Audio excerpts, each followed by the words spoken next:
अस्सलामु अलैकुम वरहमतुल्लाहि वबरकातुहू। नाज़रीन मोहतरम, मैं हाफिज साद रिज़वी और आप देख रहे हैं इस्लामिक टीवी यूट्यूब चैनल। आज आपके सामने एक बहुत ही अहम मौज़ू पर बात करूंगा।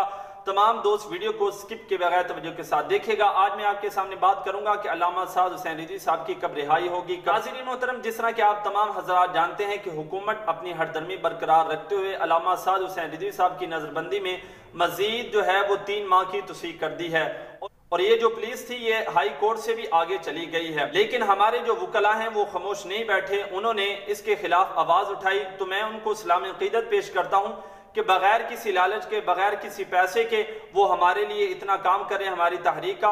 और उसके अलावा आज जो है वकला पर तशद्दुद भी किया गया, उनको मारा गया, जिनके अंदर औरतें भी शामिल थी। जी हाँ नाज़रीन मोहतरम, उनको जिस्मानी चोटें पहुंचाएगी, लेकिन फिर भी वो खामोश नहीं बैठे। उन्होंने कहा कि हम इंशाल्लाह अपने कायद मोहतरम को रिहा करके ही सांस लेंगे। तमाम दोस्त उनके लिए भी दुआ करें कि अल्लाह ताला उनके जज्बात को सलामत रखे और उनके लिए आसानियां पैदा करे। तो अल्हम्दुलिल्लाह वकला की जो मेहनत है वो रंग ले आई है और कल 12 जुलाई बरोज पीर को लाहौर हाई कोर्ट के अंदर अल्लामा साद हुसैन रिज़वी साहब का जो नजरबंदी का केस है उस पर गुफ्तगू की जाएगी और इंशाल्लाह जो ही कोई नया फैसला आएगा और जो हतमी फैसला आएगा वो आपको इस चैनल पर मिल जाएगा।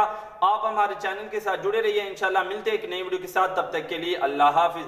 लब्बैक लब्बैक लब्बैक या रसूल अल्लाह, तारेदारे खत्म नबूवत जिंदाबाद जिंदाबाद जिंदाबाद, मन सब्बा नबिय्यन फक्तुलूहु।